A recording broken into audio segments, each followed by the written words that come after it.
All right. Good evening, everyone. We are live, as always, for Book Talk on BookTalk. Gonna let some of y'all start rolling in. Here we go. All right, and there is two of our guests, Jennifer and Evie. Here we go.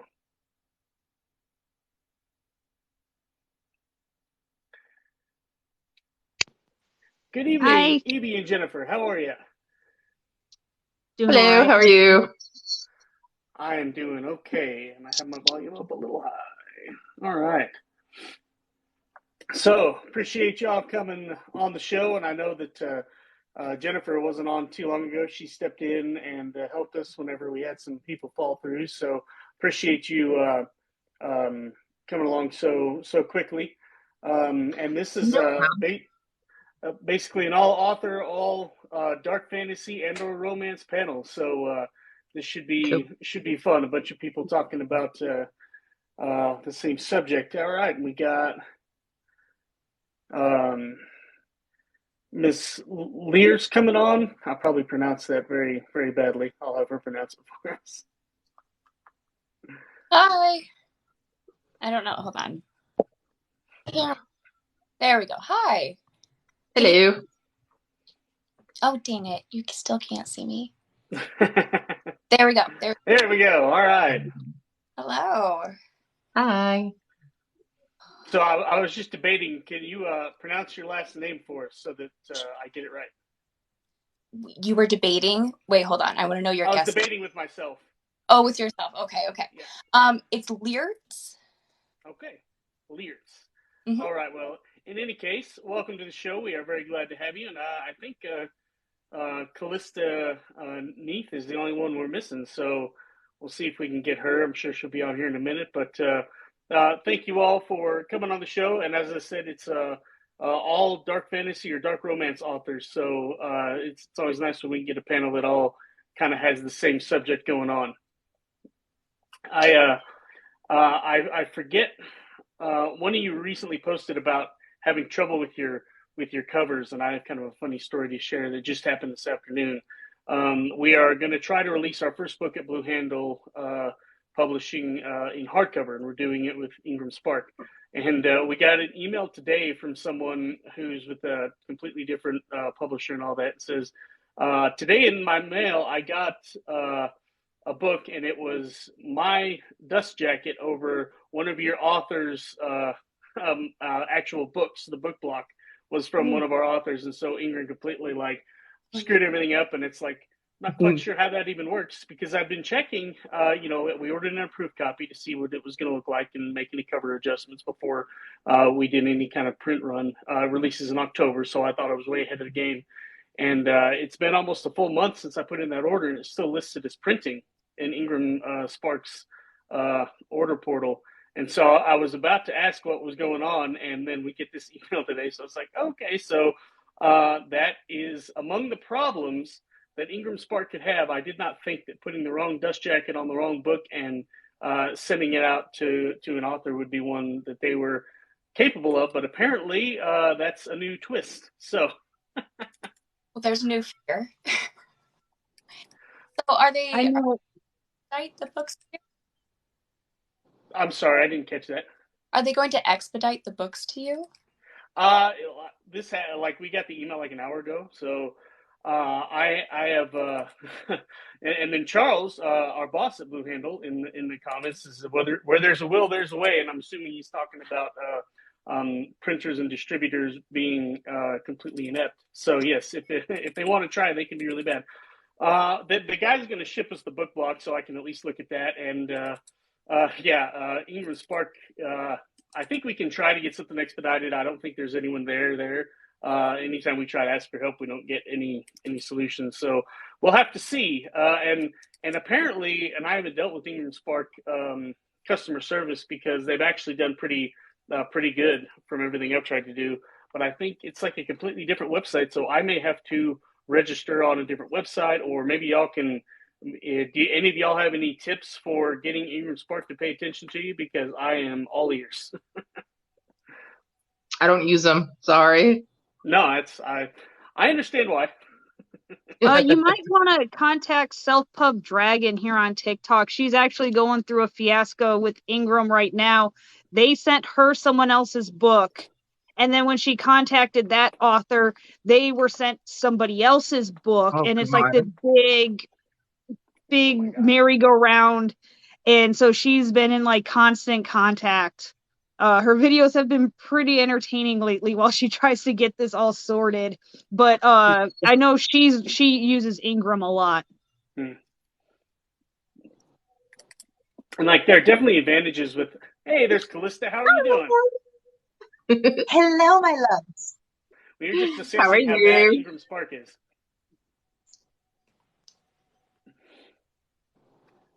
So yes, I will get a hold of Self Pub Dragon and see if there's any help on the horizon. But yeah, there's definitely advantages and disadvantages to using Ingram Spark. We like it because it's easier to get them into bookstores and stuff like that. But we also do a lot of ordering in and shipping straight to bookstores and stuff. So that's neat. All right. Charles sent us a boxing robe. All right. Yeah. But anyway, so one of y'all tell me one of your worst stories about either Amazon or Ingram completely screwing up your books or your order or whatever. Because I like it whenever I hear that other people have trouble and not just me. And I know it sucks that Sharing everybody my has these misery. problems. But yes, it makes me feel better. So somebody jump in and tell me what's the worst thing that's happened. And Kalista, I don't know if you were here, but basically they shipped our book with somebody else's dust jacket to the wrong person, and so we're trying to figure that out. And we both, like the person and I, both ordered one copy of our book as a proof, and so I guess they just saw one. A one-off order and just completely combine the two. But anyway, that's my story that happened earlier today. But somebody jump in with another awful one because I need to be consoled. Well, I ordered about $400 worth of Savior Book 2 of mine, and they sent them to me, but they were all cut like on a slant. Oh, no. So they sent me a whole box of crooked cut books. And then when I sent it back to them, they refunded me $8. So You had to send it back? oh yeah. Yeah. I had to ship it back to them. Did you have to pay? What? Yeah. And so we're in like a debate now with, email BS. Cause that was like 400 and change, and they refunded me $8. So that's not gonna fly here. Yeah. No, that's awful. Yeah. So I don't know what they expected. Like, how does that even get shipped? Yeah, you would think that, somewhere, I know printing is very automated, but at some point there's got to be, somebody there before it gets put in a box going, oh, hey, there's no chance that the author actually wants it to look this way. You would think. Yeah. So You would hope. All right, so now that we have everybody here and we have a few people watching, I'll go ahead and introduce everyone. We have Evie Black is the one next to me, and she writes dark romance. Below me is Jennifer Saviano. She is another good friend of the show, and she also writes on the darker side of things. We have author B.J.J. Lierz, romantic dark fantasy down there in the middle, and Kalista down in the bottom right. Kalista Neith writes dark fantasy, and so welcome everyone. Thank you so much for joining us. Do want to say that if you the more likes that our show gets, the more people who aren't just our friends see it. You can also share this to your friends, and if you think they're going to enjoy the discussion. And we've had a few people give us gifts already, and that is always wonderful because we are all small creators, and every little bit helps, and those kind of act like tips. So if you enjoy what we're talking about and you like giving gifts on TikTok, we will take them. I'm assuming. I'm talking for myself, but I'm assuming all of us are going to take any gifts that come our way. So I don't think we have a choice. yeah, that's true. Yeah, if someone There's gives like, a gift, take it. Yeah. I don't think we can refuse them. I suppose. I wonder if we should be given that choice. Probably not.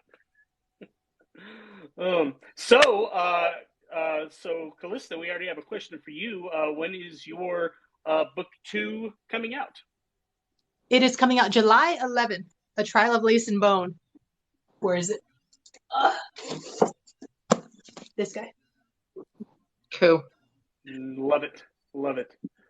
And I appreciate you having your book covers. We definitely get asked for that. I don't normally have mine because I don't normally talk about my books as the host, but I wanted to show this one. This is actually the paperback ARC proof that we got for the book that got all screwed up in hardcover, but it's called The Heights, and it is historical crime fiction about based on a real-life mobster who was good friends with Al Capone and was really one of the most powerful gangsters from the 20s all the way through about the 50s. And so it's a really interesting book, not necessarily in your genre, but that's the cover. And of course, the dust jacket would look the same, only hopefully we can get them the right dust jacket on the right book and get it shipped to us so we can look at it. But you have different stuff underneath on your naked cover. Yeah. Well, and I do at least, the guy who got, our book with his dust jacket is gonna ship us, the book so I can see, what that looks like and make sure the book block's okay. And I'll probably, now that I can see the proportion of how things are written on the spine, I'll probably mess around with that a little bit. Oh, we're getting tiny dinies. Those are always great. They are. Love the little dinosaurs. Love them. So anyway, so July for you. When is it? When is everybody else's next release is coming out? Let's just go around the room. I was focused on. So my first book actually is coming out next week. Unbalanced. Oh, I didn't realize that was your first. Congratulations. Yes. I guess now's the time to show the cover. Yes. Yeah. Oh, it's beautiful. So pretty. I like that. Yeah, it's a paranormal romance. Gets a little bit dark, but not as dark as I've read here on BookTalk. We like the darkness. Yes, it is wonderful, and I tried to add a little bit of that without going too over the top. Not that I love reading it, but with my first book, I didn't want it to go too in the deep end. I'm still learning to swim, so. And just run it. It's fine. Just go.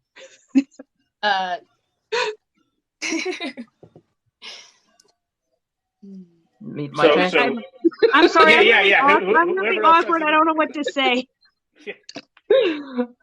I just released book 2 on audio for Save Your Book 2. Obviously book 2. Let me just keep saying that. It's doing pretty well. I think I'm up to 150 sales in the first month, so I beat my record from my first book. So yay! And speaking of, thanks. Yeah. So and I'm working on book 3, which will be about Legion, but I'm hoping to have that one out in September. So nothing coming out immediately, but. Well, as long as your books are, we there's only so much we can expect of you. That's for sure. And then BJ, what about you? Okay. My first book came out in October, my debut, Soul Sifter. Currently working on book 2. I'm a little further behind than I'd like to be. My goal is to have it published by the end of the year. So wish me luck, I guess. You got it. Thank you. They're dark fantasy, paranormal. I keep learning about my books because people keep telling me about them. Like, oh, I guess paranormal, sure. Yeah. But book 1 isn't quite as dark as I've seen, like you said, Evie. But book 2 kind of dives off the deep end a little bit.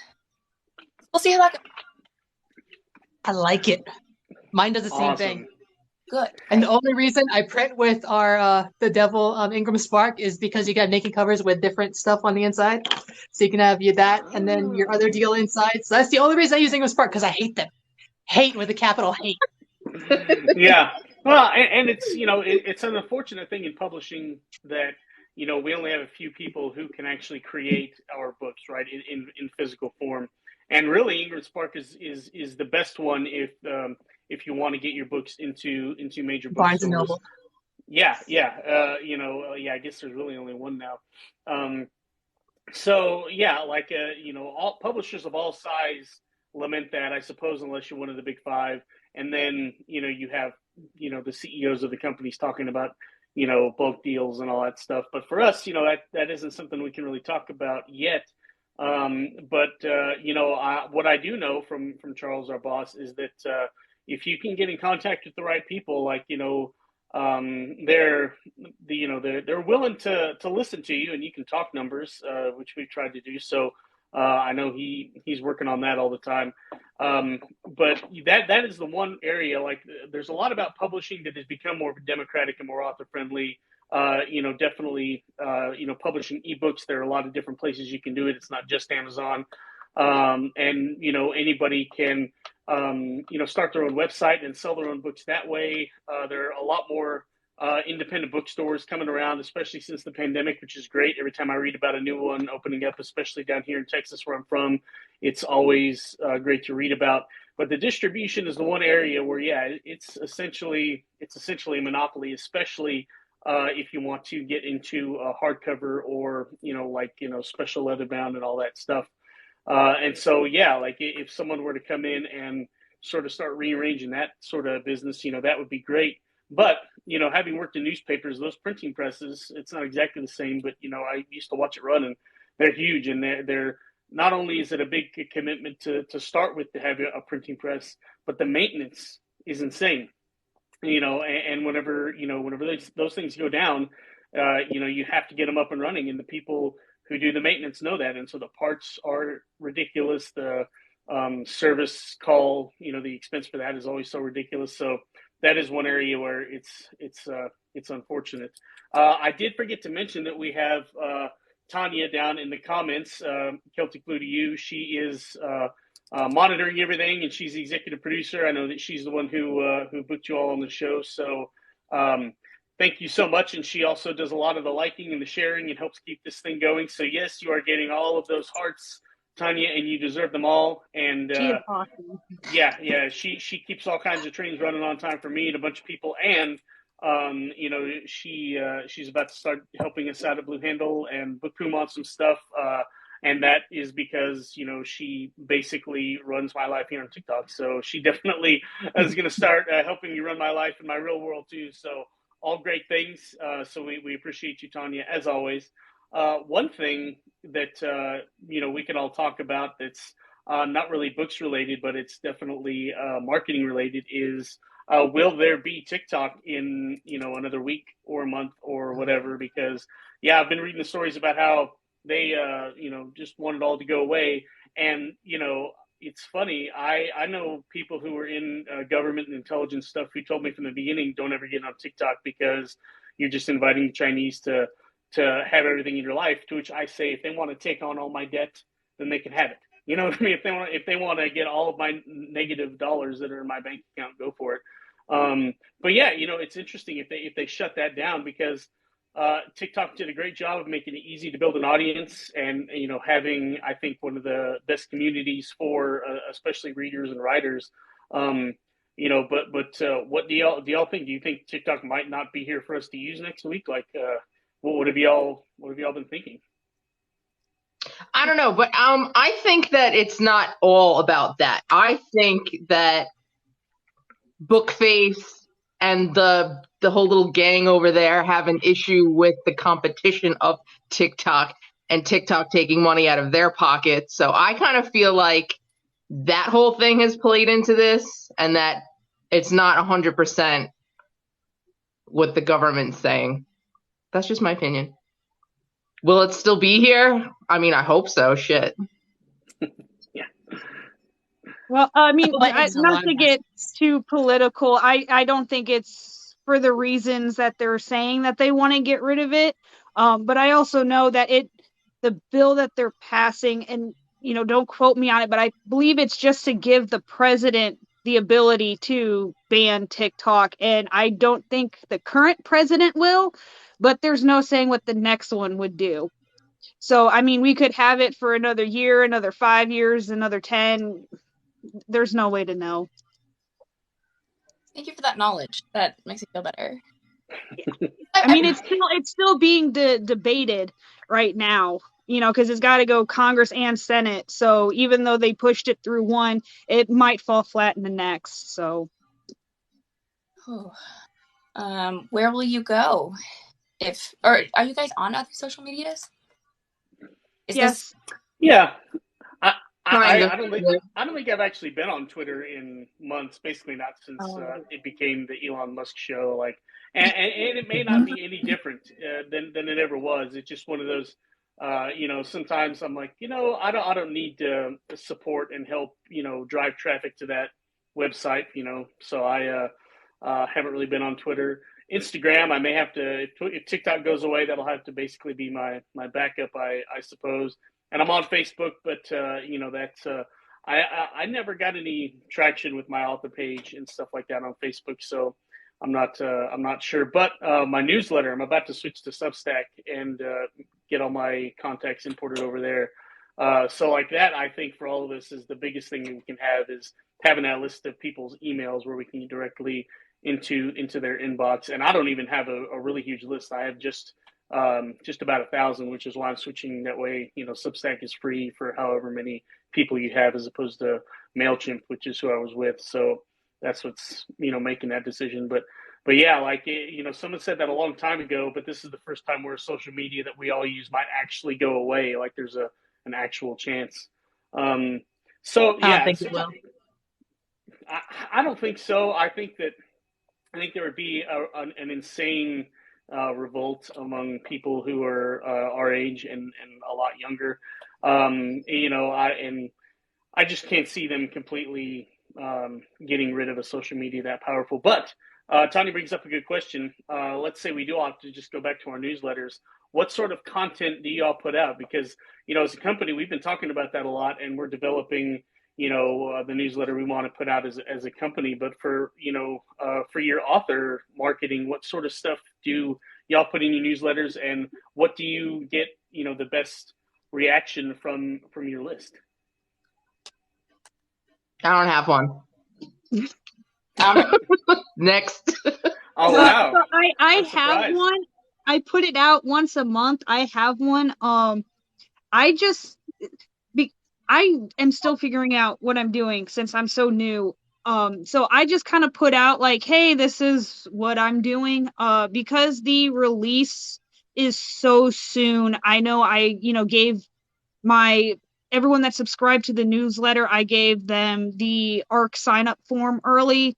And then last month I gave them the a link for the first 3 chapters of the book, which I know is something that like Amazon does and stuff, but because my book's not released yet, they can't get that. So I gave them that a little bit early. And then what I'm going to do for my newsletter this month, because I'm going through Amazon, I can't order author copies until it's live. So what I'm going to do is I'm going to put in my newsletter a link for a form. I'm going to be doing a PR box giveaway. And strictly those on my newsletter are going to have their own form to sign up. And then I'll have a separate one here on TikTok. So everyone that is subscribes to my newsletter actually gets 2 chances to win. Nice. Oh, all right. That is amazing. Great. And so, Kalista, do you have a newsletter? Yeah, so I am of the thought process of don't put all your eggs in one basket. So if you only have one thing, you only have one head, they cut off your head, you die, right? So I like to be a Hydra. I like to have a diversified sense of income. So I have many different things that my claws are in. So my income. So if TikTok dies, I don't care. I have other things that I'm doing. So that's how everybody should be running it. So don't ever depend on one thing, because as soon as you do, it's going to die. I promise. That's just life. Unfortunately, that's how it runs. So with my, what is it called? With my newsletter, I I've built very slowly, but like the people that I have built and my readers, they're feral. But I'm building very slowly, so I don't have like billions of people. But the people I do have are like what's the word I'm looking for? Quality, I guess. They're people that they're invested in you. So I give them the first 7 chapters of my book because I try to treat them the way I would read. So I want to read the book first. Like I don't want to just buy it. There's sometimes where there's a cover and I will just buy that shit, but I want to read it. I want to know that like I need to like the writing style and like the how they word things, the prose, that kind of thing. So I need to see an example before I like jump in. So I need that, and so I give them that, and then like I give them little like tidbits into the story. Like I'll tell them, like Alistair's name was actually going to be Alex originally, or Vashki was almost named Bloodlust. And so I give them like little tidbits of like things that are backstage that they would never know unless they were part of my critique process. And so I give them that kind of thing. So they just get like little bits, and then just the normal stuff like these are my signings, this is what's happening, these are the events I'm going to, and blah, blah, blah. I keep them kind of short. I don't do really long ones because I don't think people like long, old like newsletters. So like I want you to scroll like half a time and then that's it, if that makes sense. Yeah. But do you make like PDFs for it, or do you just send it out like an email? Like how do you each month? So each month, I used to do this myself and it made me crazy because I had too much stuff going on to where I needed to write and I need somebody else to do it for me. So I don't have my PA still in here. Riss is my PA. So she does the email for me every month.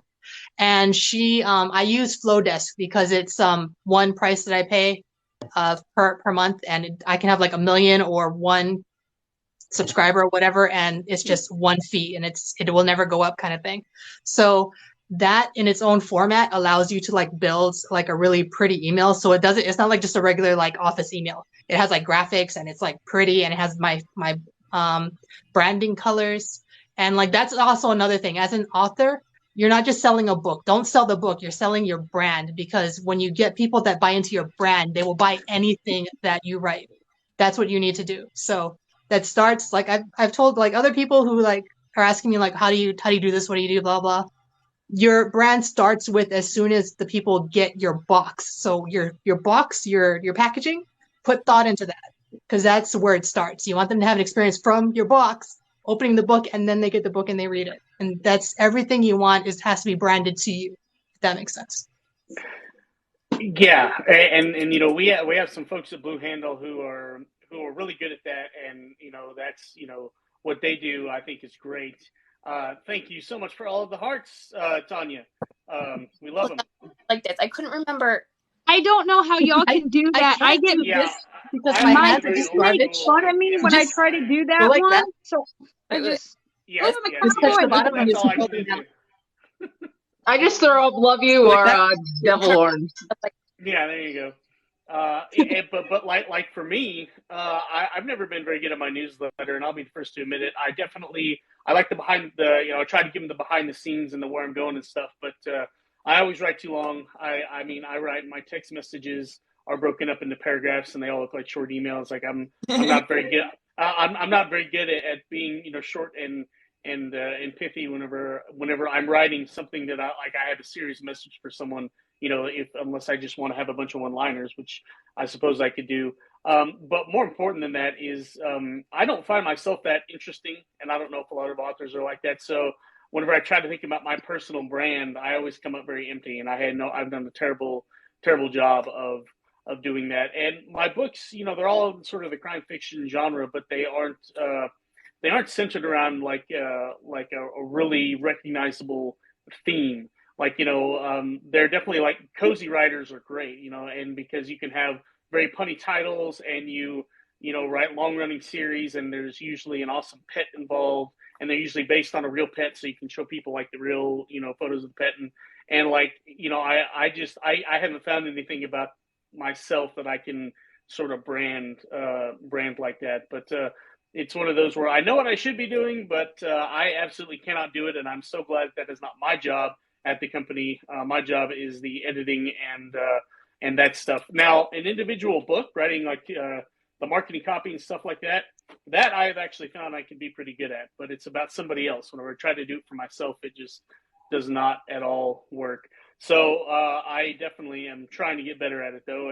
And I think that that's important because all the authors who have really good newsletters and who are really good at marketing themselves in their book, that is the way they do it.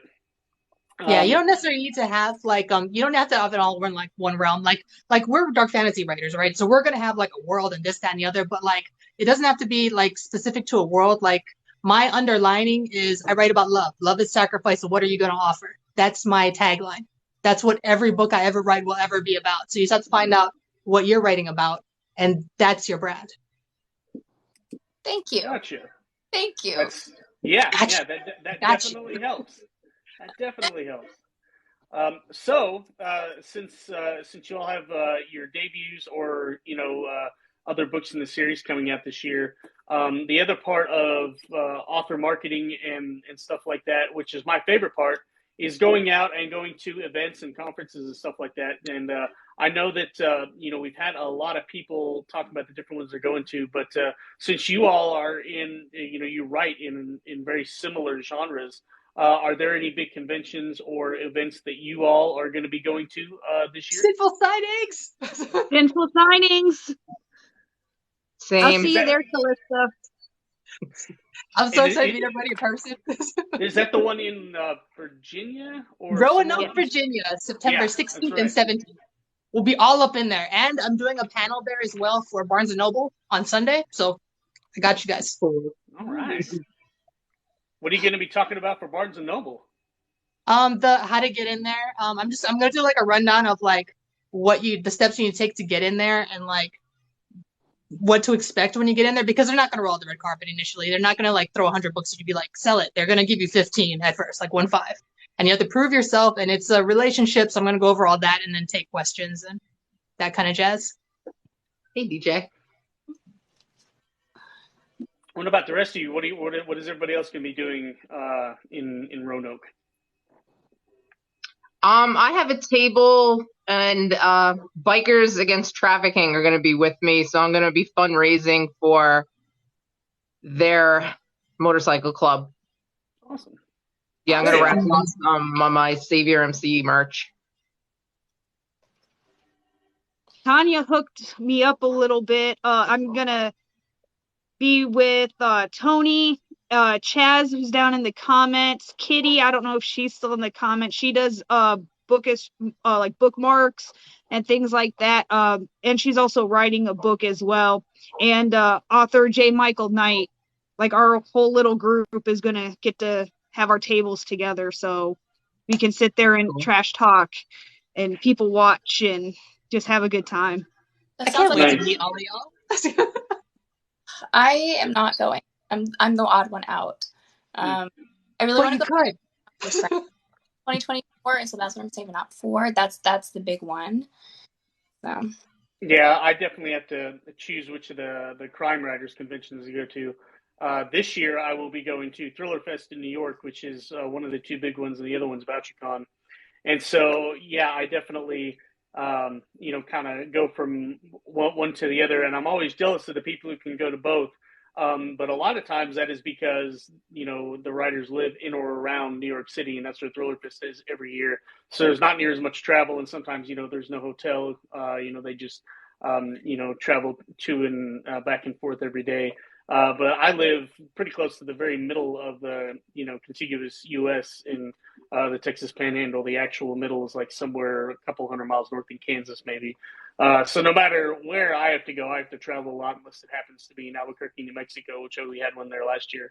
But yeah, no, it's always tough. So the years where I've gone to both, which was 1 year, I got to see like half of the authors who go to one and half of the ones who go to the other, which is always fun.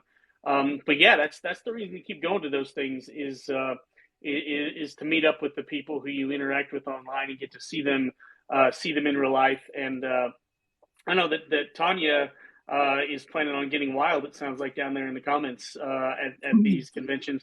But yeah, the camaraderie and the hotel bar afterward, even whether or not you actually drink or not, like that's where a lot of cool stuff happens. A lot of good conversations, a lot of tips get shared. A lot of authors agree to blurb each other's books and that kind of stuff. And so, like that, the first bestseller who blurbed my second book. That's where that happened. We made that agreement down there at Thriller Fest at the bar afterwards. So, and we will not speak of these things, says Tanya. Oh, don't let her lie. Her and I already have a plan to pimp Tony out to get more people to come to our section of the ballroom. It's all right. Yeah, no, that's he's definitely going to help. I think that's that should help. And it's being on the panels. I'm never the main attraction whenever I'm on a panel, but I've been with some really cool like bestsellers, like with some big names who've written some big titles, and that is pretty fun getting to be in that same atmosphere whenever you have someone who has a big crowd like that. One of the first times that happened was actually at a comic convention in Lubbock, which is a slightly bigger city than Amarillo here in West Texas. But A.G. Howard writes, like young adult fantasy. And so like a comic convention was totally like her deal. And so I was at the Barnes & Noble table with her and another author, us three. And she showed up and like she had people following her in. And then there was a line that was like way deep after me and the other author had been sitting there, with almost nobody coming by for like an hour. And so that was the first time I was like, oh, this is really fun. I need to endeavor to get on, panels and be at signing tables with authors that are bigger than me, because that's a cool feeling. And like I said, that is one of the things I like the most about being an author, is going out and having that experience with the readers and stuff. Have any of y'all been to, I know Kalista was talking about Barnes & Noble. Have any of y'all been to a lot of bookstore book signings, and what sort of experiences have y'all had there, if any? Nope. Nope. I live at Barnes & Noble. My favorite part is whenever you all do your signings at the convention, or if you start going to Barnes & Noble, if Kalista is able to help you get into those, is you'll have people who've read your book who you didn't know existed, and that's always fun. Every time somebody says, I read your book, and I don't know them personally, I'm like, oh my gosh, somebody I don't actually know read my book. That's incredible. Even though like I can see the stats of who's purchased and all that stuff. When they recognize you, it's terrifying. Yeah. See, that's why I didn't put my picture on the book. You tried to buy some avocados. You're that vampire girl. Whoa. And the other thing that happens is people are going to be like, I have this great idea for a book, but I don't write. You should write the book for me. And when you're in public, you're going to have like aspiring writers that will come and want to talk to you, and which is great. You want to build a community. You want to be kind to them. But what I tell them to like not be mean and to get them to like understand that I'm working is, hey buddy, this is more than a 5-minute conversation that I'm going to have with you. I give them my business card. Like, hit me up on Instagram. Just understand all the questions you got. I will hit you up with everything that you need. But we don't have the time to be able to get this in depth here. And then they're like, oh yeah, that's great. I've been very fortunate. I'm going to do that. Yeah. Another thing that I also do, if they buy my book, I'll give them 10 minutes. If they don't buy my book, you get 3. Yep. Yeah. The ones who aren't going to buy your book, but would definitely like to have a conversation about how you can help them get published. Yeah. Only one time have I had somebody hand me a physical manuscript. Definitely had that happen. I definitely tried to be as nice as possible, but at that point I was like, there's a line behind you, sir. I really need you to. And of course it's on the author, because, nobody at the bookstore is actually usually there, like helping to move stuff along. They put you in the corner. And it's all you. 100% you. There is no, don't even expect them to bring you water. Just, it's all you.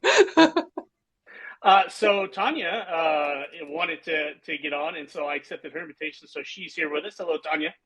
Hi. I just wanted to ask Jen a really quick question, because I'm really interested in this fundraiser that she's doing. Can you explain some more about it? Well, everything I write about in my books is very close to my heart. And one of my dreams has always been, and I actually share this one with my husband, to one day be able to afford, if we're ever blessed, to be able to help people in certain situations that I do write about in my books. And since I can't do that yet, I figured I would reach out to some people like the people I write about, and see if they would be willing to work with me to allow me to help them raise money for their organization. So this year, I reached out to Bikers Against Trafficking if they wanted me to fundraise for them. And they said yes, and they were super excited about it. So now 2 bikers from the chapter in, I think, is it Danville, Virginia? Danbury? Dan something. Danbury. Are going to ride out from their clubhouse and hang out with me at Simple Signings, and I'm going to auction off one of my keepsake boxes, probably some hoodies, just a bunch of Xavier's MC merch. They want to send me some stuff from their MC, so I'll add that to the raffle also. So it's probably going to be $5 per raffle, and it's all going to them. They get 100% of it. Oh, that's You're great. an amazing human being, awesome. beautiful writer. So It's like a perfect person. Thank you. Yeah, so I just wanted to try to do something good with my itty bitty little platform. So, Well, I'm very happy to help share this platform for you to progress that further. Oh, for thank sure. you. I appreciate that. No problem. And then Tanya, I want you to stay on for a minute, because those of you who've been giving gifts, there's nobody on this platform who deserves them more than Tanya. And now that she's not on screen, but she's here with us, you can give her gifts. So please, let's all take a few minutes, and if you have a gift you're willing to give, please do, because she's already given us gifts. So at the very least, she can break even, right? Like, I always feel bad when I see that she's giving us hearts and stuff, because she does this part for free. I am currently unable to pay her through any of this stuff. Like I said, she's joining our team at my real job, so she'll be. There we go. All right. Thank you, C.L. Ledford. But yes, and she actually donated. I guess her daughter gave me the setup to hang this background behind us. Thank you, Jennifer's Books. So yeah, let's do a little fundraiser for Tanya, because there's nobody on TikTok who probably deserves it more than her. And tangentially, we already have almost 7,000 likes in less than an hour on the show. So that's pretty cool. Those don't translate to dollars like the gifts do, but it's definitely something that Tanya and I, we always break down the numbers after. Yeah, I appreciate all the love, all the likes, all the shares. And I just love being able to give you guys this platform to self-promote and lift yourselves up so that you can succeed. That makes me happy to see you guys succeed. Thank you. And she is such an amazing person. Yep. I love you so much, Tanya. I love you too. Such a sweetheart. Yeah, that's why as soon as I got word that we were going to be hiring people, I'm like, well, I can't think of anyone who can do a better job at just about, anything related to promoting writing, which is, what we're doing at the company, obviously, than her. So, and like when it comes to people, trying to talk about, why writing is important and why being an independent creator is important, like.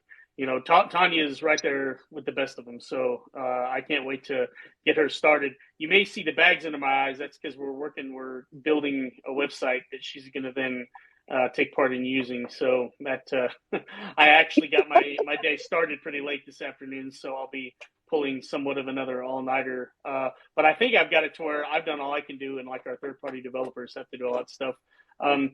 Speaking of websites, at the very end, we're going to go around and talk about where all we can find this. But we were talking about newsletters and stuff earlier, and somebody mentioned blogs and blog posts and stuff. And I used to do a whole lot of that, for the newspaper and just my own stuff. But I found the more I write and the more I create, the less I am motivated to write blog posts about just about anything. So. Do any of y'all contribute to a blog anywhere? And if you do, what do you write about? Because I ran out of stuff to talk about a long time ago, especially if I'm saving stuff for my once a month newsletter that's usually about once every 6 weeks, actually. I have a blog on my website, and it just kind of talks about like the writing process in general and building worlds and characters and stuff like that. More just like a free resource, I guess, for those that are just starting out. You know, I put some of my thoughts on there about how I write versus how other people write.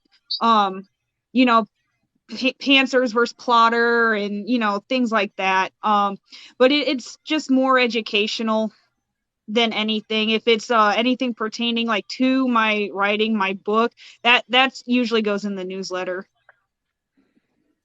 Gotcha. Anybody else? Nope. I think you only have so much creative, like for me anyway, I only have so much creative like Yeah. ability. I'm with you on that. Like Yeah. I have like 6 hours and then I'm done. So I'm not gonna do it doing a blog. My blogs are the TikToks. That's my blog. Yeah, and that's really kind of how it's become for me. And I don't even, you know, get on there as much as I should. But you know, the one thing that I'm probably going to start writing about a little more in newsletters and stuff is going from book to screen, because I've started doing, you know, some short film stuff and getting into writing screenplays, because I figure why not learn an entirely new skill now that I, you know, have dipped my toe into novels. I might as well do it for screenplays. But I found that, you know, the things that we write about in novels where we can create our own world is, you know, that stuff is so rich, and we're basically getting to be the director. And then whenever you want to say, hey, I want this to be a movie, you realize that, oh, like, you know, there's things that can and can't be put on film very easily. If you're doing a lot of sci-fi stuff, your budget is out of this world, so that lowers the chances of it happening. Some of the stuff we write as dialogue in books, like, it's hard to say out loud, and you don't realize that now. People who have their stuff turned into audiobooks definitely know that, and that's something I figured out with that. But it's just so interesting, because you think, you know, as writers and as readers, like, oh, I would, you know, this would be so great as a movie, and then you try to actually produce one of those, even if it's like a 2-minute little film, and you realize, okay, so you know, if I want that scene, the actors we're going to have to hire are going to have to be the A-list, you know, best in the world. And it's like, you know, there's just so many things that go into it that I never knew when it came to writing for the screen and all that stuff. So that may actually be something where I feel like I'm learning stuff and have something to actually talk about, rather than describing my terrible, awful, you should never do this writing process for the 4th time. Like, cause that's basically what all my blog posts had ever turned out to be. See, I want mine to be animated so that they'll look exactly like my characters, and then my narrators can voice them. It'll be perfect. Really? That's a good one. I want to do mine like Sin City, like that comic book. Like, I would love to do like Sin City Savior. That would be sick. Well, hopefully, you know, I'm going to start talking to networking with people. So, you know, hopefully I'll start actually making connections and, you know, getting to where if somebody says, you know, hey, have you read any good books lately? I can actually, you know, start pointing to some stuff. But yeah, like, I have. yeah. As a matter of fact, let me get on TikTok Live this week and mine my people and see what their story's about, and then I will let you go, because one of the biggest things I'm learning is that you know, even if you go in to talk about one thing, you better have about 4 other story ideas ready, because they're not looking for this one, but what else have you got? And then every once in a while, you know, like, they actually like something else that you're going for. So that's where I'm at right now. That's why you store it on your cell phone, so when they ask you, you can just open your cell phone, rattle it off, and go, check out this one, this one, this one. Oh yeah, I've got a notes. You know, I have notes on my iPhone, and I definitely have a elevator pitches. I have log lines and nutshells. Yeah, where log line for this story right now, it's a lot of stuff that I've written, but it's also original stuff and stuff for other authors I know. So yeah, that is 1,000% a file on my phone. Or I could just call up Tanya and be like, hey, you remember that thing I talked about that one time? What was it again? And she will remember, because you know, that's what she does, and that's what she's great at. Because I'm OCD. I was going to say, take over the world. Because you're very organized and have a great memory. That's how I was going to describe it. But your way works too. Your way works too. So, you know, talking about you know, the stuff we write, and, you know, only having so much of that creative juice kind of in us. What have you all, with the exception of Evie, who's about to come out with her first one, but with your second books and even more after that, what have you found out about how you have to guard that time and guard that energy and not use it in places that aren't for your book? Because I am terrible at that. I'll be the first to admit, if I get with this new film stuff I'm doing with all of my creative stuff is just going all the way at that, and I have forgotten that I even write books, except for the fact that people keep reminding me. So it's like I definitely have trouble reserving that space for my books. How have y'all developed a way to do that, or what's that been like? Who wants to go first? I've all volunteered people. Yeah. Okay. So I don't know is the answer. I am so hyper focused on writing this book. I have mountains of laundry. Like, I also have a toddler and I'm exhausted. So there's only so many places I can put my energy. My marketing has suffered because of it, because I don't have the energy to put it into this. I don't know. Great question. Yeah, no, that's how I always get whenever I'm focused, and it's not because I know attention deficit disorder, hyper focus is one of the things. I do not have that. I just whenever I get obsessed with something, I just get obsessed with it, and it's just hard for me to do anything but the thing that I want to do. And so yeah, I definitely feel you there. And it used to work out pretty well. I would have like a manual labor type job I could do for 6 months and then write for 6 months, and now I have a job that I have to do something every day, and I'm just like, but can I just take like all 15 hours today and work on this one thing and then crash out for a day and a half and then come back and work for another 20 hours straight on this one project I want to do? Like, why is that not my life? But it is currently not my life. So you and I are on the same page in that we have no advice to offer Evie, who's working on her second book. But how about you, Kalista? What do you have any routines that help guard that creative space for yourself? So I am very process driven. I'm like ridiculously process driven. I'm like a cat. Like if you rearrange the house, I get very angry.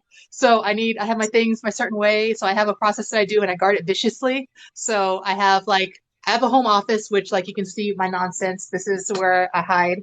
When the door's shut, they don't come and bother me. They leave me the hell alone. They know when the door's shut to leave me the hell alone. So I spend at least 6 hours here. The biggest problem I've had was trying to, when you're writing, the first draft is absolute garbage for me anyway. I literally write it as a hot ass raccoon dumpster fire. And that's the name of the book until I get done with the first draft, because that's what I need to do to be able to get it out.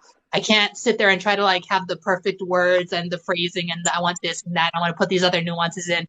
All that's garbage in the first draft because I need it there to be able to edit it. So I have an hourglass in front of me that I flip over, and I just try to get out as many words and just word vomit as much as possible to get all of it out. And then I'll find myself trying to stop and no, I gotta fix a sentence. No, I gotta use this word. No, I used his name twice in the same sentence and it looks weird. And so as long as the sand is running, I just try to push through and just keep going.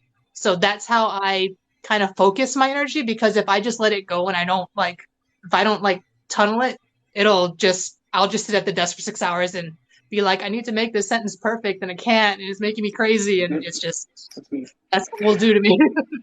Yeah, I have a strong editor brain, and I figured out that that's why I even started writing for the screen, is because it looks totally different, and you're not even expected to write in complete sentences, so I didn't have to worry about any of that. So I can write, for the screen incredibly fast because it's not prose and it doesn't matter, and I know it doesn't matter. But when I'm trying to write prose, I edit for a living, and so it's just I don't know. I haven't figured out that trick, and who knows if I ever will. That's I definitely am at a very exploratory stage in my creative stuff right now. But I am the host. We are not here to talk about me. Jennifer, your books are so detailed and so intricate, and that's what everyone loves about them. So amazing. Yeah. Do you do that? Do you do that all at once, or do you take Kalista's approach and get that first draft out fast, and then go in and add all of that stuff that we all love. No, I'm an edit as I'm writing it. If I'm stuck and I can't figure out what I want to do next, I go over what I already have and add to it. But I don't write in order. I write like I'm a plotter, so I know what scenes need to happen, and then whatever I'm in the mood to write, the minuscule amount of time I have each day to do it, like that's what I focus on. When other ideas pop into my head for books that are coming up, I have like a bunch of color-coded notebooks that I just add like notes into those for upcoming stories. But I do try to like push like the voices. Like Axel popped up the other day, like talking about the first time he laid eyes on Cherry, and I'm like, bro, shut up. It's not your turn. Because they be doing that so hard. Yeah. Right? It's like, not yet. I promise you're coming. Legion was a Shut up! Your whole face. I'm busy. Yes. I'm like, all right, fine. You got 2 minutes. I'll write down what you got to say, and then you shut. So, yeah. But then I also have like, I also get like guilt about taking the time to write. I don't want to say too much, but my parents, like, I always feel so bad, like I should visit them more. And I have this disorder where I constantly calculate in best case scenario how much time I have left with people in my life. Oh wow. Which, yeah, it's pretty dark. I know, it's fucking dark. That's why I like that you feeds so much. into my guilt and cuts into my writing time. So, yeah, I'm a mess. Basically, that's my point. I'm a mess. There you go. Well, and you know this. I've talked about it a few times. Writers and anybody who is creative and sits down with the intention of completing projects. Because I know a lot of artists and writers who they'll just if the urge strikes them, they'll start painting or start writing, but it's never with the intention of finishing a product and getting it out to market, or even just distributing it among their friends or whatever. But for those of us who that's our intention, is to start and finish projects, we have to be selfish. We have to devote time to ourselves, and that does take away from times where we would otherwise be spending time with family and friends and stuff like that. And I know that my personal relationships with some of my friends definitely suffer, and I have told them, and they finally listen to me after decades of me saying the same thing, is you are going to have to every once in a while say, hey, I haven't heard from you in 2 months, what's going on? And I will absolutely, we can once in a while say, hey, I haven't heard from you in 2 months, what's going on? And I will absolutely, we can hey, I haven't heard from you in 2 months, what's going on? And I will absolutely, we can whoa, I lost everybody somehow. It looks like that was really strange. Is anyone down there in the comments? Whoa. What is happening? Okay, I'm going to invite everyone back. I don't know what on earth happened.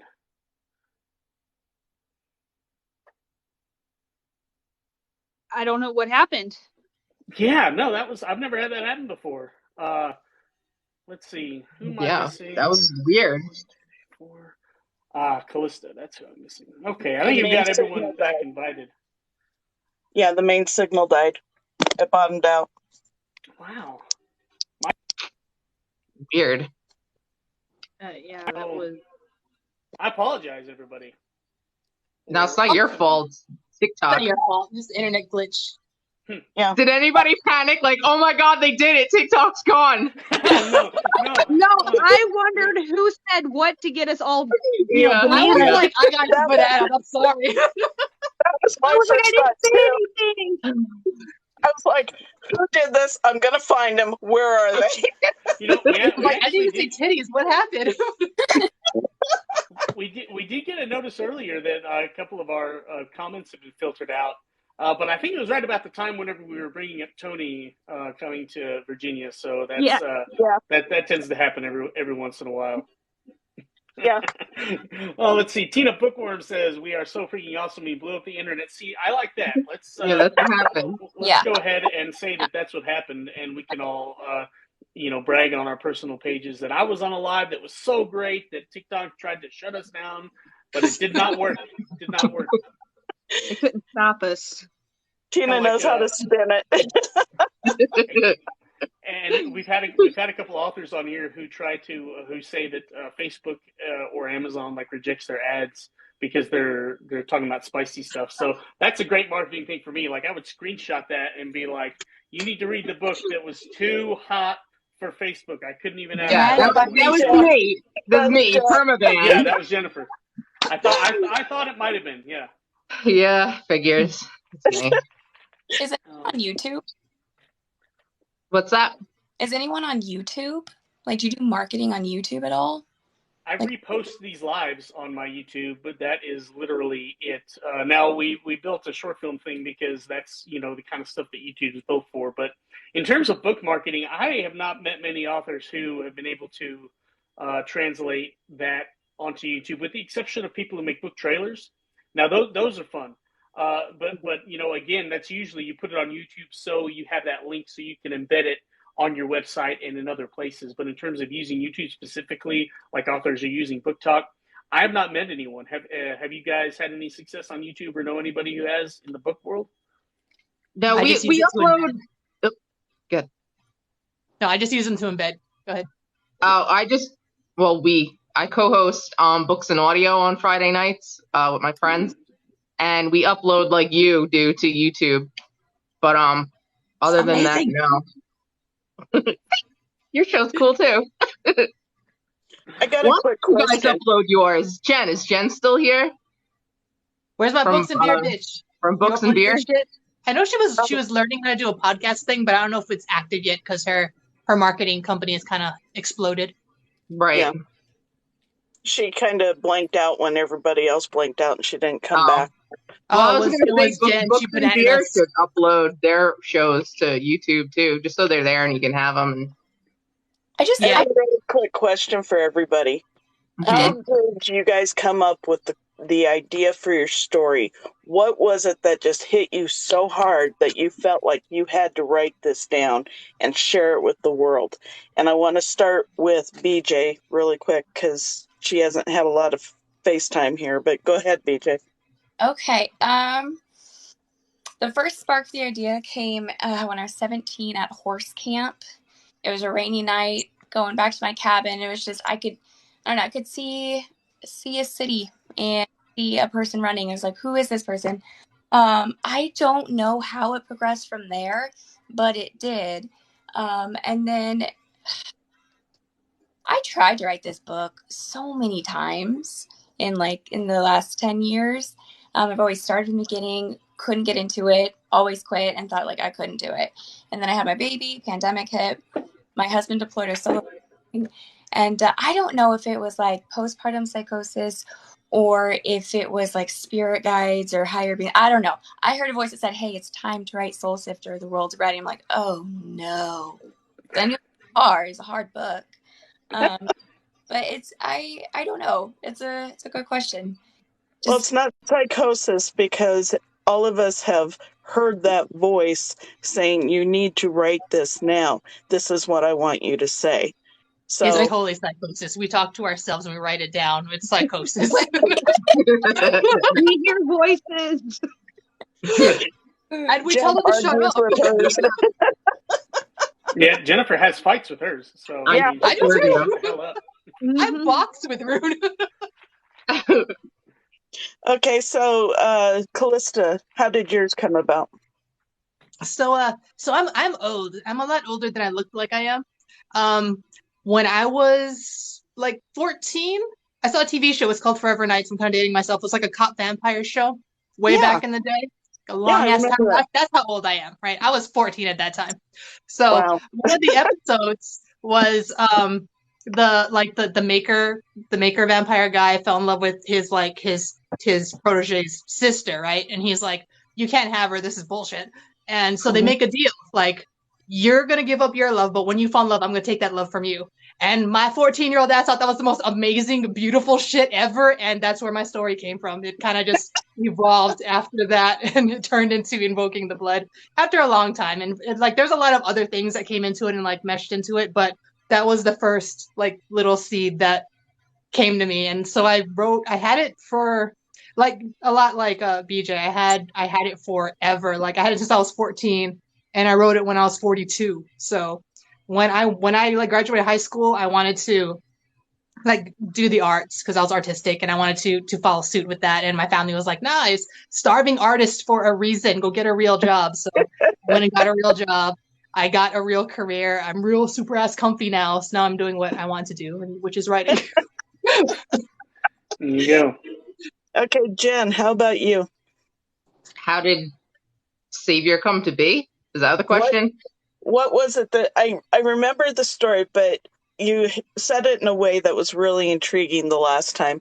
So if you could share that again. I don't remember what I said. When I was 15, something happened to me, and it was a biker that kind of got me out of that situation. And that always kind of stuck with me. I've always admired, because so many clubs do so much good. And not to knock the genre, because it is a fun genre. A lot of MC romances kind of stick with, gun runners, drug dealing, a lot of the darker aspects, where I wanted to kind of showcase an MC that, although they are former one percenters, they are trying to find redemption through their acts of rescuing women and children from abusive situations, and the like. And I had not seen a whole lot of that, so Right. I wanted to write it. Well, I appreciate you writing it and sharing that concept because a lot of people are fearful of bikers, and there's a lot of big hearts in that community. So I appreciate you really sharing that. Yep, they are the greatest big hearts ever. Yep. Totally Evie. agree. Evie, how about you? So mine started with an idea of kind of like a Van Helsing, like a Hugh Jackman Van Helsing, just this super powerful person who's kind of controlled by the church and kind of only gets let out to go hunt demons. But like the more I started thinking about it, I'm like, okay, he's gonna meet the love interest, but then he's going to get sucked in back to the church. There wouldn't really be much there to do. So then it kind of evolved and turned into that he, helps run a demon slaying organization. So that gives him a lot more freedom to do what he wants to do. But I still wanted to keep him kind of isolated. So like as his character grew, I had to grow, I had to make a demon slaying organization. I had to make all these, different rules and kind of build everyone around him. My favorite part though was writing the villain. I absolutely loved my villain. So it kind of ended up being between the two of them, and my female main character. It took me a lot to get her down because I didn't want a damsel in distress, but she's a human thrown into the world of immortals, so she kind of is. Mm-hmm. So I had to give her a kind of resiliency that immortals don't have. And I really like that character. I kind of got a sneak peek at her book, so I love that character that you wrote for her. Lucy? Yeah. So, okay, Rick, what about your book? What made you want to write? She's taken over, Rick. No, hey, that's she runs the show. I'm like the face, on the old sorry. team. No. Nice. I like it whenever other people are talking besides me. Believe it or not, even though I'm very long-winded, I prefer it whenever the other people are talking. My book. So I dabbled in fiction a lot, as a newspaper. Whenever I was a newspaper reporter. because I've always liked writing, and I never took any formal creative writing classes, but in high school, you always do a little bit of that. I think a lot of it was me, seeing some of the crimes and reporting on them and not knowing everything that happened, and just imagining, what actually went down. That, well, I'm never going to be able to find this out in real life, but I can fictionalize it and I can think about it. I also definitely, kind of like Jennifer a little bit. Like, some of the tropes that were in crime fiction just annoyed the hell out of me, so I tried to go the opposite direction and do other things. That has worked some, and then sometimes you have to lean into those tropes a little bit. The more books you write, and the more you want to satisfy a broader readership. But I was also writing for publishers, right? Not creating independently. So whenever I was starting out, that was not nearly the machine that it can be now, and we didn't have access to Ingram Spark, and KDP was mostly just for ebooks, and there wasn't a big physical publishing arm back in like 2018 whenever I was starting all this stuff. But going back to what made me start writing my debut, honestly, it was because I wanted to write fiction, and being a reporter, it was easy enough to go into crime fiction. I do not have a great origin story. That's why I like asking questions, because I don't have a great origin story for my books. I don't have a good writing process. All the things that I wish I could dole out all this sage advice to people is not really there. I do things that I would never advise other writers to do. So it's easy enough for me to say, hey, you do it better than I do. Why don't you tell me what it is that you do, and maybe I can learn something. Now, whether or not I put any of it into action, who knows? Like, it's every day is a new adventure for me in terms of what I feel like I want to do and what I'm supposed to be doing, and whether or not I actually end up doing it. So that's why I don't usually do the talking on this. So that's why I like having people ask the questions. The one exception was Divided States, which is going to end up being, probably the biggest critical success I've ever had with awards and stuff like that. But I wanted it to be more commercial than what had been writing. Wanted to see if I could make it something that publishers wanted. But actually, it started out as a short story, and it hit me, the whole first chapter like a bolt of lightning. And I wrote that, and I wrote a synopsis because my publisher said, "Hey, are you working on anything?" I'm like, "Well, I have this," and I emailed it, and then they sent me a contract like 2 weeks later. I'm like, "Oh, I have to write this thing. Okay, let's do that then." So that's whenever I, read like Save the Cat Writes a Novel. I'm like, if I don't have some kind of template or formula, there's no way I'm gonna be able to write this thing in time. And so that's when I sort of discovered that. And so when I talk to authors, I'm like, that is one way you can do it. And I like that I've written books in several different ways. But yeah, that's the only time when one of my novels has been like had a real inspiration moment. The rest of the time, it's just been kind of thinking about, what could I write, and, what might actually attract the attention of other people in the industry. So very, very different from what you all have been going through. And you can kind of say that Divided States is the reason why we work together on this live, because that was the book that I'd read that I really loved that you'd written.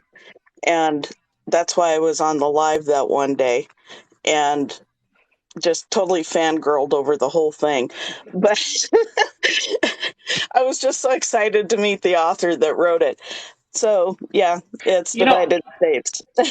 I never have asked you what is it that you like, because whenever I ask people what they like about Divided States, I know the things that I like, but I wrote it, like I said, for very different reasons. There was inspiration at the beginning, but at the end, I was trying to write something that was going to, satisfy a publisher commercially, and that was something that I could knock out without, having to struggle as much as I usually do writing. But you, someone I don't, did not know, who just enjoyed the book. What is it that you actually liked about the book? Because I kick-ass female main character. And all the intrigue around her. She was so strong, and all the people on this panel have strong female characters in their books, which is perfect we don't like for weak International bitches. Women's Day. I'm sorry, what, Kalista? Because we don't like weak bitches. Right. We don't. Nope.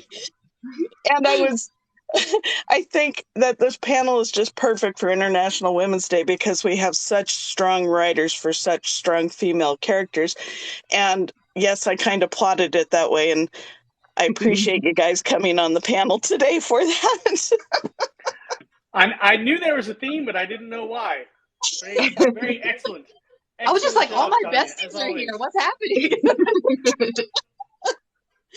But yeah, you know, the strong female character is what most people say, and that wasn't on purpose. Like it seems like it should have been, and it definitely is. You know what people are looking for and were looking for at the time. But yeah, that character is the one. It just hit me. I was actually watching a concert in New Orleans on New Year's Eve. Dick Clark's Rockin' Eve. Before the Sugar Bowl, because the Longhorns had made it to the Sugar Bowl. That's the reason why our family was down there. And yeah, like she came to me and she took over my imagination. Lori Young is what was her name. But yeah, that's the reaction most people get. And all my other main characters, have been men, because I generally feel like it's not my job to try to write from a woman's point of view. There are all of you can do that, and I was worried about messing it up, but B, there are a lot of writers out there who look like me. I don't need to be writing characters that look like you, right? But that was one where that was the character that came up, and that was where the story went, and I decided that I was going to write the story and see what happened. And so people ask me, how did you write such a complex, strong, woman lead who also was biracial and addicted to drugs? Both, I'm neither of those things. And I said, well, I tried to write her like a human being. And then the parts that were specific to gender or specific to race, I reached out to people and said, I want my character to be put in this situation. How would that affect, what's going on? But the core emotions of the character were just human emotions. They were not looked at through the prism of gender unless they happened to interact with the story like that. And that's fortunately, people have said that worked. And I really thought that I was going to release the book and my publisher was going to release it, and I was going to get a bunch of 1-star saying, wow, you don't know shit about writing women, do you? So I'm very glad it didn't turn out that way. And she was an action hero, so most of it was she didn't have, she just had to race through and get through these situations, and only when she was looking back could she reflect on other stuff. So it was also where I had time as an author to really think about how these situations were going to affect her in terms of gender. She wasn't thinking about being a woman while she was stabbing people to death, because she was just trying to survive. So I also didn't interject. I didn't have people commenting on her gender or her thinking about her gender while she was in the middle of fighting someone, because I don't think that would be realistic. And that's one thing. There's social media accounts dedicated to men writing women badly. And I always laugh at those. So, Well, it appears I didn't do that, so that's good. Yeah. Can we find out how the other authors came to write their strong female characters, what they liked about them, what they wish they had written differently if they wished they did? Let's start with Evie. Well, I did struggle with my main female character, Lucy. Like I said, she's a normal human that gets thrown into a world of immortals. So, like, a demon's after her, and I did not want her to be that damsel in distress, even though technically she is. But I wanted her to have a resiliency and make all these immortals who, initially think, oh, she's just a weak human, turn around, they're like, holy crap, she's tough as nails. And, yeah, there was a lot of character development with her. only because I did not want her, the things that happened to her, you would, I don't want to spoil it, but there are certain things that happen to her that you expect a human reaction to. And I was initially, I didn't want to do that because I wanted her to be strong and resilient. But at the same time, everyone has a breaking point. Mm-hmm. And after like a million, drafts, I think I finally got it right. So, I'm hoping that when you read her, it's by her circumstance, she's kind of bystander, but at the same time, because of what's happening, she is super strong. Okay. Jen, how about yours? I don't have any regrets about the way I wrote Vana. I feel bad that she gets the hate that she does occasionally. I love her. I love Vana. I love Vana too. That's why I'm surprised you said that. Yeah, no, Vana is actually probably my most misunderstood character. But I wanted to write her realistic to the situation she was in alongside her beliefs. She's a Wiccan. So that plays into her decision making. Her trauma plays into her decision making. And yeah, sometimes I wonder if maybe it's that kind of stuff is not taken into consideration. Because people with trauma, that affects how you react to things. And we're all different people. We're all going to react to situations differently. And yeah. But I think Vaughn is strong as hell. What she went through, starting completely over in a new town. I completely disagree with anybody who says, "Oh, she should have given to Dean a lot quicker." No, she had her reasons. Yeah.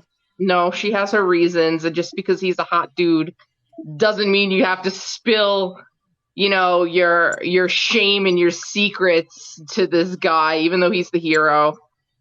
Right off the bat. I mean, I don't do that with people.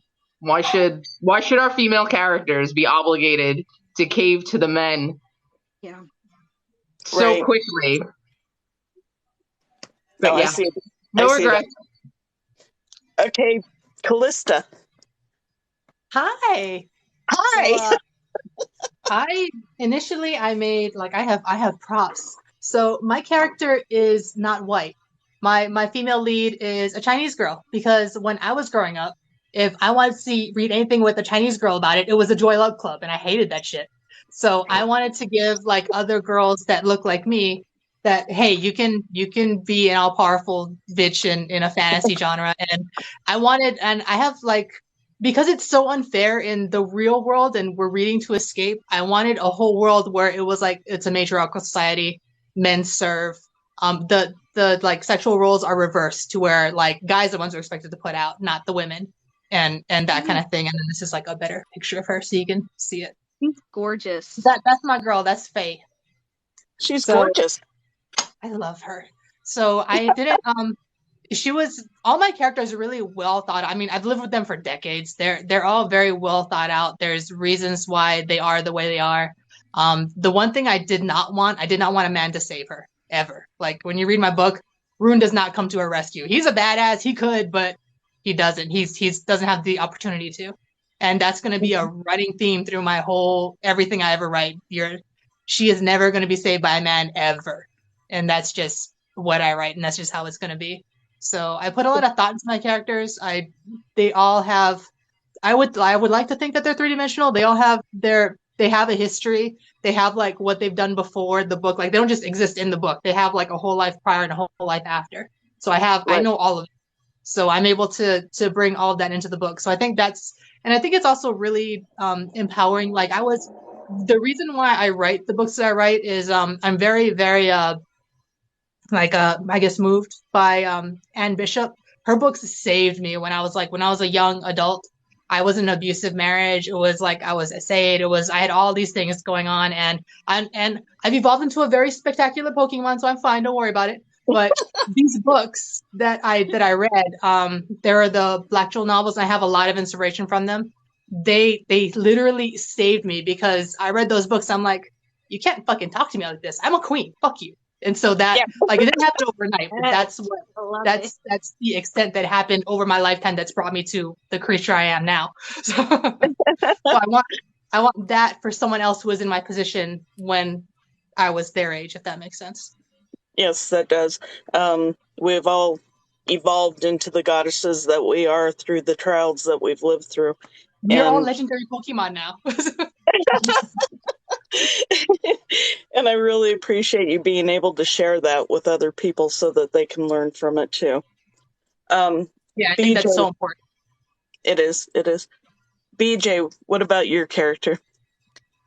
My character, my main character, she's the me I need to be. You know what I mean? Like, she says what she wants. She gets what she wants. She does what she wants. She also has super vulnerable side. It's very interesting because at the start of the book, she's very strong. She has this huge guard up, this huge wall up. And at the end of the book, complete opposite. She is broken. And I like that someone so strong can break. You know what I mean? And book 2, she picks herself back up again. She becomes strong again, and she was still strong the whole time. But I don't know. She's my fiery side. I had a really hard time with her at the beginning. I didn't know her, and I didn't know her backstory. Like, I knew everyone else's backstory in the book except my main characters. And so I was like, hey, listen, Genevieve, I don't know you. I don't know why we're not connecting. She's like, well, you never asked. You know, you didn't ask me. So it's like having an interview with psychosis, right? It's like having an interview. She told me everything. She told me what she went through, her origin story, why she is the way she is. And she's been through hell. She's been through a lot. And that changes you. That makes you become someone who can handle those kind of things. Do you know what I mean? Yes. Yeah. And I agree that your main character is your fiery side, because I remember the first time I met you, and I have a thing on my page that says under 18 not allowed, and you kept trying to follow me, and I kept blinking you out because you looked well under 18, and you finally came back with this, I am over 18. Nice. I have a question. I just look young. Gracefully, I guess. I'm 28, if that helps. I'm turning 20. Oh, I have birthday. I'm 28 and a half tomorrow. So. Who was the one that had the question? Yeah, so after writing the book, I find like my characters coming out of my mouth sometimes. Like I'll say shit and I'm like, that was Foshki. And like, does that happen to you guys? Yeah. Or am I just, is that my psycho? Okay. No, you're good. You get so deep into the characters that like you are them and they are you. So every so often I'll do that too. Like somebody cut me off on the road and I'm like, I can't wait to return your kindness. I'm like, wait. You know, something BJ said sparked a kind of an interesting craft question for me, because you said that you sort of learned about the character's backstory as you were writing, and that's the same sort of thing that I do. My characters reveal themselves to me as they are moving through whatever action I'm putting them through, and so I'm always surprised at who my characters are, and hopefully that's one of the reasons why they have the depth that they have, and that they have sort of surprising origin stories, in my opinion, my different characters. But I know that the way an author figures out who their character is always differs wildly. So we have that going on, but I know other authors, they know who their character is, from cradle to grave, or at least the end of their book before they ever start writing. And then there's somewhere in between. So how have you guys figured out what your character backstories are? Let's start with Evie. So it really depends on the characters. There's some characters that I immediately know, like their whole life story. Because I write paranormal, a lot of my characters are, hundreds, if not thousands of years old. But I know their whole life. And then some of the characters as I'm writing, you know, like Jennifer was saying that, everyone has trauma, and because of whatever trauma they might have, they may react differently to certain things than somewhat normal people. So like if I'm writing, some kind of incident in the book, okay, I want my character to act like this, but does that work with their backstory? And if not, then maybe this is that incident that's going to tell me that backstory to Mm-hmm. justify why they do this, why they said this, why they acted this way. So some of them, it's a process through the book. Others, I just like, they uploaded their whole life story to my Mm-hmm. brain and are now demanding me to tell it. So good mix. All right, Kalista.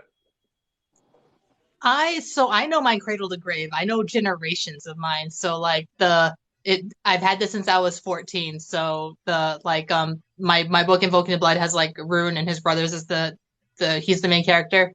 And I actually started with his parents. So I have their whole origin story, how the purebloods came about, all like I have everything from inception of the realms all the way through. I don't have the end yet. I have probably like 14 books down the line, but I don't have like I don't see where they all die. They're still alive in my head, but like I've seen all of it. So they've always been there, and they didn't just download all of a sudden. Like it kind of grew off of like things I was inspired from, like the books I've read, movies I've seen, lines that I loved. Everything that I've caught in my life has just kind of like squashed into it. And then I also I had them initially, like Faye was a plot device, and like when I first wrote it, my editor was like, "This is hot ass garbage. You need to rewrite this with intention," because it was like insta love, and she was like a plot device, and it was horrible. So we like went through, it got rewritten 3 times before it actually got published. So what I have is like unrecognizable from what I produced initially. So it's like night and day, which is like amazing to me. But she got into she helped me create Faye. Like, not, she didn't help me create her, but she asked the questions that allowed me to create her. Like, she calls it character counseling, or I forget what she calls it. She has like a thing that she does. It's one of her services where she like dives in. She keeps asking you, but why, but how, but I mean, what's her issue? So you just dig really deep into the character. And so we did that for Faye. And then we also did that for Rune. Rune, who I've known for 20 goddamn years, who I thought I knew like the back of my hand. I did not. Like, those steps that she takes to get in there, like it's completely night and day. It's totally different to where, like, I thought I knew you, but no, I know your ass now. Very cool. Very cool. All right. Jennifer. That was the question. How did I come up with my characters? Yeah, like, so do you develop your character backstories as you're writing and as they're reacting to situations, or do you know before you start writing who your characters are, and do you have like a character Bible?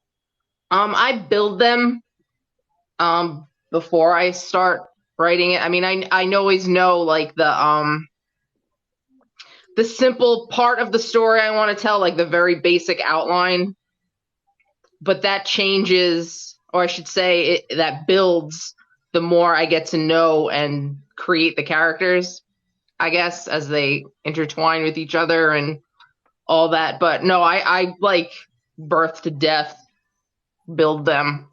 It doesn't all make it into the books, like their backstory or whatever, but to know them, I build them very thoroughly. Gotcha. And I've the one of the most interesting ways that I've heard people build their characters. And Jodie Thomas is a women's fiction writer who's a friend of mine, lives in Amarillo. And she says that usually before she starts introducing a new character in a series or something, basically, in her mind's eye, like I said, we're all schizophrenic lunatics as writers. They sit down at the table with her, and they go over who they are. Like, hi, my name is Billy the Cowboy, and I grew up on this ranch, and like goes through, and they go through an interview process, which probably sounds a lot like the character interviews that you were talking about, Kalista. And she goes over all that, and she writes it all down, and then she can start moving forward. So that's the most interesting one that I've heard. But it's actually a visualization, and she has a conversation with her character. In whatever form that takes place. I imagine her like talking to herself, but I'm not going to assume that that's what actually happens. I'm sure it's all mental, but it's interesting. She describes it that way rather than all the different ways we all come up with our characters. So we had a question down in the comments. How do we come up with our books titles? And that is always a great question. I've had a couple of them that came real easy, and a couple of them that I really struggled with. So that is an interesting question. Thank you, Tina. Let's start with BJ. How did your title end up on your covers? Okay, so when I first got the story idea, I immediately went to Pinterest, and I decided that her power is going to be called soul sifting, because in my mind's eye, that makes sense. She can separate souls, take souls. It's a whole thing. It's like no, I'm not going to get into that. I'm going to answer the question. Okay, so I made a Pinterest board, and I just titled it Soul Sifter because that was her gift. It was simple. After 10 years, that's what I've been calling it. And so I get to the point where I've written the book, and now I need to title it, right? I could not call it anything else. I was like, okay, I guess it's the Pinterest board name. For the second and third book, originally I had thought that the second book would be called Two Souls, but it's a little too on the nose. And third book would be Soul Divided. And it came to me like an epiphany one day where it's just like, oh no, Souls of Time. And it makes so much sense with how the book is written, because book 2 is written a little bit differently than book 1 and 3, where it almost jumps around in time a little bit. So that made a lot of sense. And then with it, book 3's title came. And that kind of came from a song, what's it called? I'm on Fire, I think is what it's called. AWOL Nation sings it, I know that, or they have a cover of it. But that inspired the third book's title, which I haven't released yet. But yeah, that's Pinterest and who knows. Nice. Evie, how about you? I am a chaos writer through and through. I did not know, so look, I have books 1, 2, and 3 written. I'm working on 4, 5, and 6. And let me tell you, one of them involves a wolf shifter, and that's literally what it's titled right now. Wolf shifter. So unbalanced. It wasn't until I got it back from the editor that I figured out the name for it. I was like, sure, why not? This makes sense. And everybody's like, oh, that title's so appropriate. And I'm like, yeah. If only they knew, right? If only they knew. Right? Book 2 is just named after the female main character. Gotcha, it's just going to be Leona. Keep it simple. I like simple. Jennifer. It took me till it took me like a year, longer than that. It took me 3 years to write Savior. And it took me 3 years to name Savior. It, I know, one word, right? But I picked Savior because every character in that book is a savior to each other. They're all saving, does that make freaking sense? I'm so bad at explaining this stuff. Yes, it does. Oh, yeah, absolutely. Dean may have physically, heroically saves Vanna, but she saves him in return, because he was coming from a really dark place. Axel was from an abusive home. Dean saved him. Axel keeps Dean alive while Dean's going through a very dark situation. Same for Viking and Dean. They're all each other's saviors. So that's where Savior came from. There you go. All right, Kalista. I love it. So mine, I will either know, just off the bat, Invoking the Blood, I knew that shit with his name because that was the ceremony and that's what was the most important thing in the book. So I knew that right off the bat. The second book, I had to start writing it before I got the title because the original titles I had when I was 14 was Invoking the Blood and then Coming to Power and then Into the Madness. And those are not the fucking titles. That's like a 14-year-old's titles that I came up with when it was nonsense. So no. So the first one stuck. The second one became A Trial of Lace and Bone because that's going to be her trial. It's going to be the Court of Lace and Bone fucking with her. And then the third book is a secret, but it's out. I have it. I have that one too.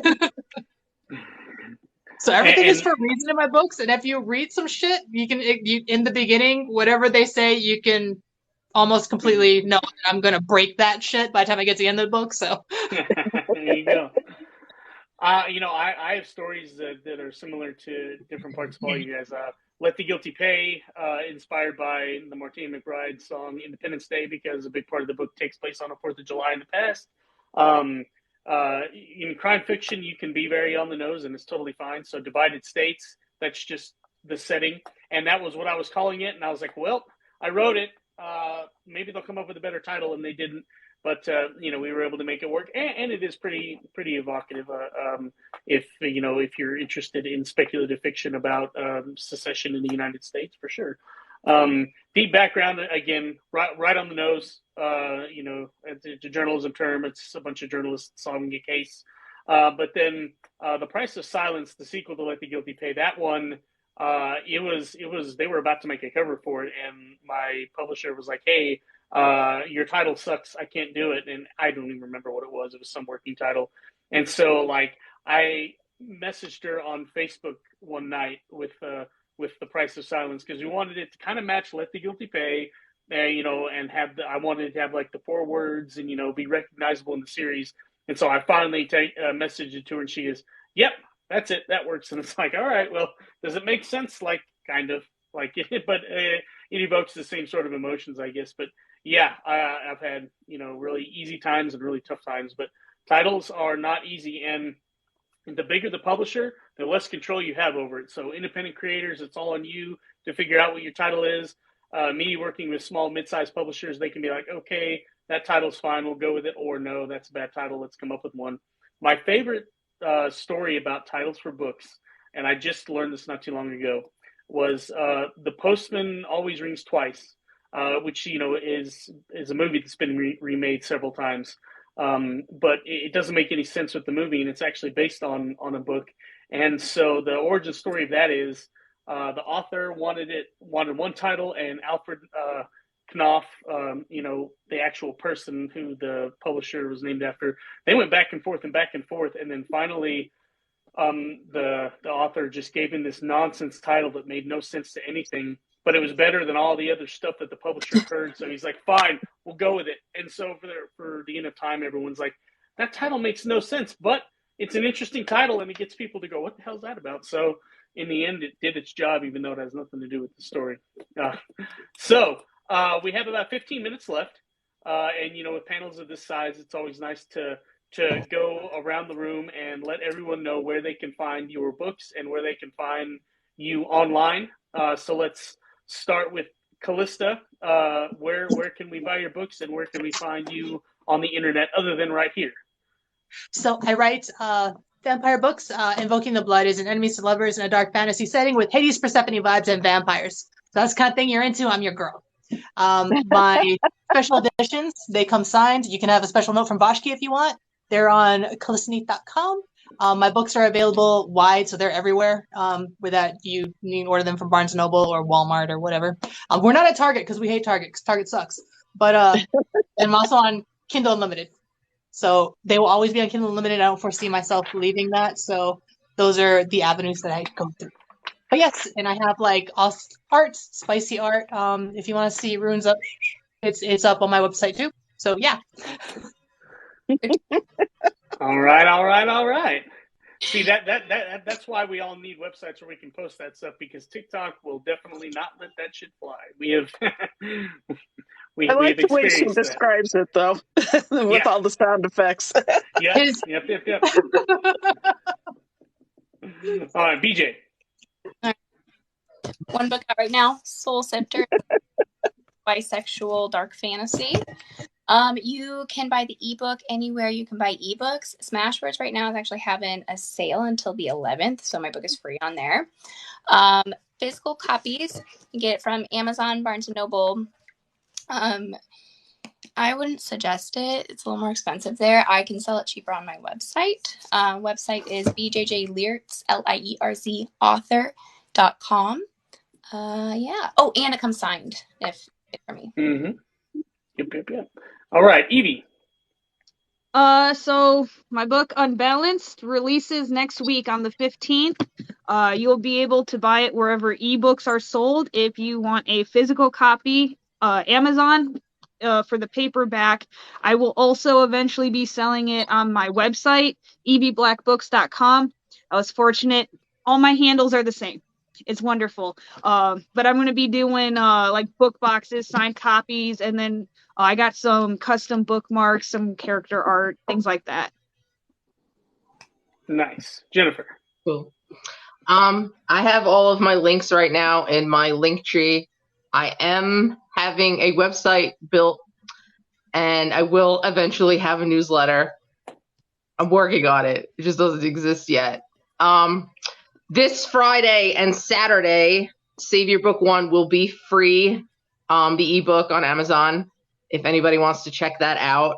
And Friday also, I will be going live at 8:30 p.m. Eastern Standard Time on the show I co-host with my friends, Books and Audio, to spotlight the release of Savior Book 1's book birthday. I will be doing a giveaway on that live for everybody who purchased Savior Book 2, the audiobook, and left reviews. The winner will be able to choose an item of merch from my bonfire shop. I have kick-ass merch. She does. It is amazing merch. It's the best merch. There's a shot glass.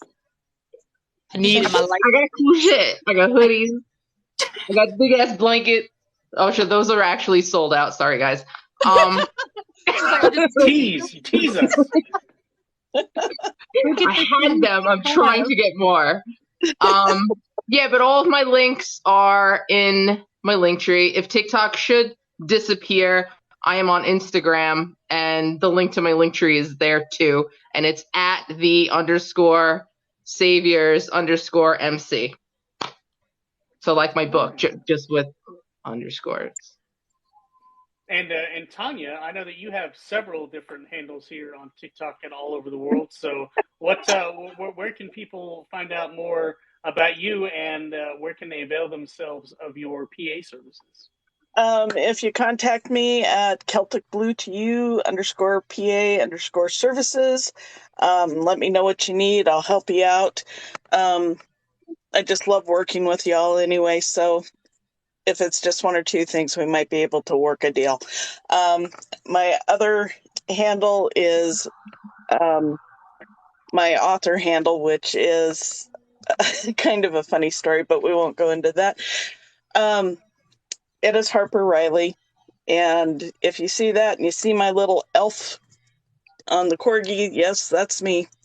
And feel free to contact me, and we'll talk books. All right, and I am online at ricketreon.com. I designed the site to basically look like a link tree, so you can find all my books and stuff there. All my social links, and mine, unlike Evie, none of them are the same, and a lot of them don't even make sense. So just go to ricktreon.com and find the social media you want there.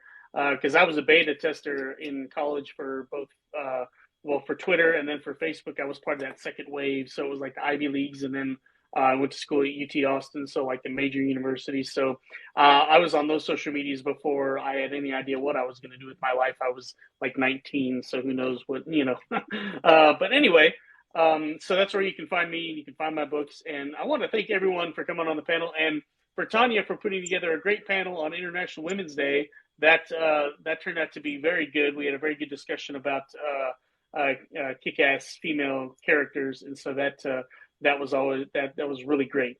We appreciate you putting so much thought into these panels, and we appreciate everyone for showing up. And we got more than 11,500 likes, so that is great.